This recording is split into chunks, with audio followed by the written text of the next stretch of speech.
Alrighty, so I'll admit I missed the boat. No Sunday sports Q&A, but it is Tuesday, and I've got my stuff together, so it's time for a Tuesday sports Q&A. And a reminder, I know fantasy football season is here, or at least the draft season is here. Not only tweet me your sports questions to at @pfspout_schlegel, but tweet me your fantasy football questions as well. Your draft questions, what have you. Don't be afraid to do that. I'm here to help as much as I can. So let's get started with this Q&A. Keys10 asks, what impact will Shawn Marion have on the Cavs? He'll bring a veteran presence. He'll bring a guy that can give you some rebounding, a little bit of defense. I mean, you're not going to sit there and expect huge things out of him, but you could do a lot worse on your bench, honestly. So I think it was a solid move for the Cavs, especially for bringing him in basically at the veteran minimum. Straight Edge 180 asks, your strategy if you have a late first-round pick in a 12-team standard league. Do you like wide receiver in the first two rounds? When I've had a last pick in the first round in a 10 or 12-team league, I've traditionally gone wide receiver, because, again, I'm a very big advocate of waiting very late to take a quarterback. And as far as going like running back, I just don't think it's a great strategy. You could do, let's face it, in a 12-team league, you got the snake format, so you're picking last in one round and right back picking again. I love that because, if you get to the point where you've got two guys you really want, you don't have to choose. You can get both of them, bam and bam. I would advocate doing wide receiver, or doing wide receiver, running back, or if it works out that way, frankly, because of what he brings at that specific position, I wouldn't even be opposed to doing wide receiver, tight end if that tight end is Jimmy Graham, because you look at the point totals he produces as a tight end, it's equivalent damn near to a number one wide receiver in fantasy football. So I wouldn't be the worst thing in the world. So I'd say wide receiver, yes, or wide receiver, running back. And a lot of it depends on how your board breaks down too. That's a big part of this. So I would say don't stay married to any one strategy. Like if a couple of wide receivers have went in the first 11 picks, but you see a running back or two fell to you, then do maybe running back and tight end. Or you can do running back if that's what you choose to do. Sports_talk 96. Who do you consider to be the greatest leader in sports of all time? Ooh, wow. Greatest leader of all time. You'll get a lot of votes for Bill Russell. In 13 seasons with the Celtics, he won 11 NBA championships. It's really hard to argue with that. Magic was a great leader. Bird was a great leader. Jordan became a great leader, but he wasn't naturally a great leader, and it took him time to learn how to be a leader. In terms of from a football standpoint, I guess that's a matter of your perspective. Joe Montana would probably be viewed as a great leader. Greatest one that I've seen, though, you can go baseball. I always thought Kirby Puckett was a really damn good leader. But greatest one that I've seen might have been Joe Montana. Maybe the greatest one of all time, and again, championships are a very big part of this, might be William Felton Russell. One Shot You Die 55 asked, thoughts on Santonio Holmes coming to the Bears and how he'll fit into the offensive scheme.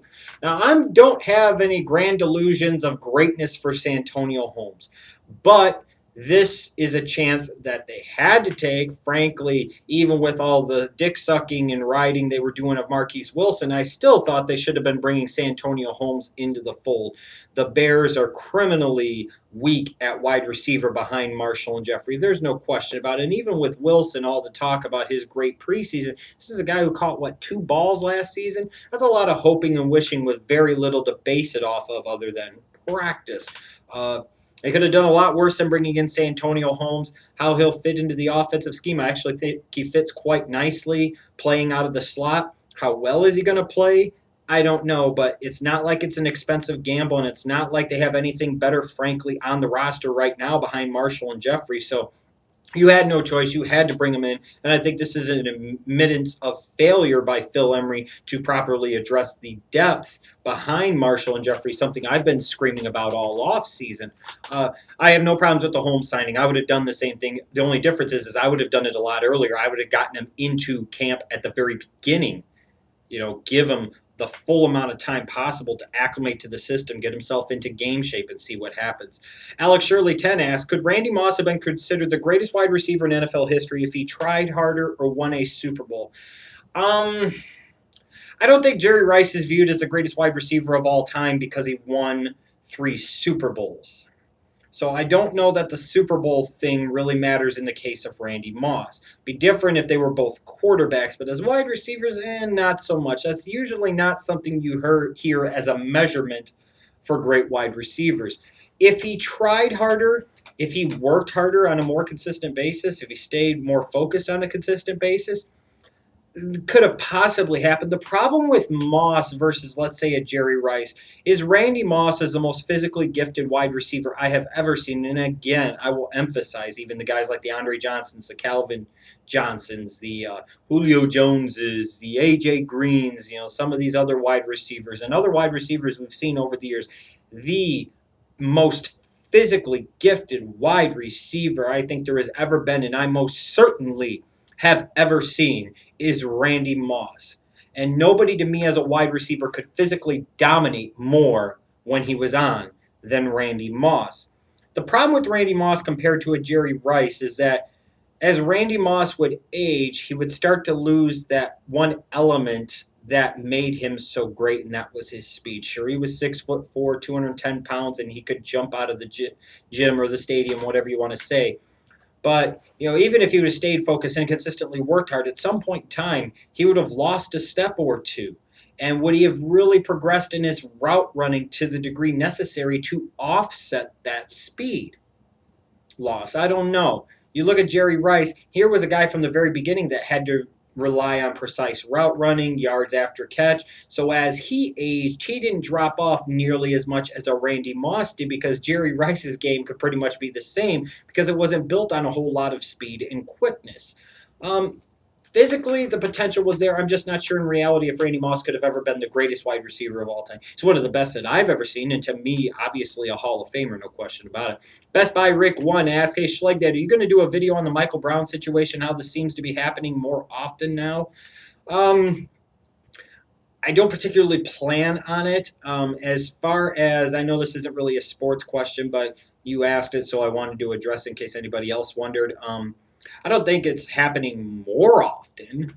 I think it's getting mentioned more often and talked about more often because, unfortunately, the national mass media sees an opportunity to sensationalize things, make money, get eyeballs on their product, and that's what they want to do. What's so different from the Michael Brown situation with the treatment of a lot of young black men in this country by white and black cops all over the country? I mean, seriously, what's so different? It's like I said to me, what was so different about Trayvon Martin's situation compared to a lot of other situations? The difference being is that the environment was a little different, especially when you consider that George Zimmerman was Hispanic. Now, both sides had something that they could play to, and both sides could sit there and say that this wasn't necessarily directly a race issue, even though, again, it clearly was. And that's the truth. That's why Trayvon Martin's thing was such a big deal. This type of stuff happens all the time. Doesn't always lead to deaths, mind you, but this type of treatment by our police towards non-white individuals, and I would even start to argue it goes even towards white individuals just in general, this kind of militant stance of the police, and the police clearly forgetting that they are funded by taxpayers and they work for the taxpayers. The taxpayers are not their slaves. If anything, the taxpayers run the police and are supposed to hold the police accountable. And somewhere along the way that got lost in translation, and that's been forgotten, and that's tragic and sad. But I don't plan on doing any specific videos about it at this point. That could change, but at this point, no. A-Nuts2 asks, which rookie quarterback has the best opportunity to win in 2014? Actually, I'll go with Johnny Manziel. I think in terms of the rookie quarterbacks, he's the one in the best team situation. So, and with his ability to make plays with his feet. I think Manziel could be the guy with the best opportunity to win some games in 2014. Jay Gore 492. I currently have the first pick in my fantasy draft. Should I draft LaShawn McCoy, Jamal Charles, or go after a top tier quarterback? No on the quarterback. I emphasize again, no, no, no, no, no, no, no, no, no. You can wait for the quarterback, and you sure as hell shouldn't be taking a quarterback number 1 overall. Yes, unfortunately for you, you got stuck in a situation where you have the first overall pick, and I hate having the first overall pick. But at least I can say is that after you take that marquee running back, whether you choose LaShawn McCoy or Jamal Charles, I might go with LaShawn McCoy. Then at the end of second round, beginning of third round, you got back-to-back picks, and you could go wide receiver, running back. Notice I'm not saying quarterback. Wait for the fucking quarterbacks. There's no reason. It's stupid. Do not draft a quarterback high. Promise you. You'll be thankful when you don't. Master Havoc asks, I'm worried about the Bears special teams. What are your thoughts on them? I think we're in trouble in that area. Well, no shit. In my series I was doing with Alex Crow on Pro Football Spot, previewing the Bears for 2014, he took kind of the more positive viewpoints on everything, and I took the more cynical or negative viewpoints on everything. And I was very concerned about the special teams because they lost their return guy. They have questions at punter. They lost their long snapper that had been, kind of a bedrock of their special teams for 16 seasons. I think their coverage units were due to take a step back. And it looks like all of that's playing out. The special teams that for so many years were a big part of the Bears' success as an organization now seem to be, along with the defense, especially certain components of the defense, namely the linebacking core and the run-stuffing unit, seems to be a real weakness and Achilles heel for this organization. So, yes, I'm very, very concerned. Omer H82 asked the last 2 questions of this Q&A. If the Raiders don't improve this year, do you think McKenzie and Allen, just McKenzie, or no one should be canned? Frankly, if they don't improve like at all this year, Dennis Allen should be gone, and frankly, Reggie McKenzie should be gone too. He's had a few years now. If you don't start to show some signs of life and you don't start to show some improvement, then there's no reason to stick with the plan anymore. The plan just sucks. So I think if this is another 3-13 or 4-12 or even maybe 5-11 season, you really don't see much in the way of improvement. I think Dennis Allen should be fired, and just as importantly, Reggie McKenzie should be fired. And you also ask, is Oakland still the best place for the Raiders? I don't know if Oakland, frankly, ever was the best place for the Raiders. Furthermore, I most certainly do not agree that it is the best place for the Raiders. I think San Antonio would be ridiculous, and I think that's just leverage by Mark Davis, and well done by Mark Davis to try and get a new stadium out of Oakland or potentially position themselves to move the team to LA, which is what I think will ultimately happen with the Raiders. And for the NFL standpoint, the Raiders standpoint, the league standpoint, I think everybody should hope that the Raiders go to LA. Sorry. The league needs a team in the second biggest media market in the country.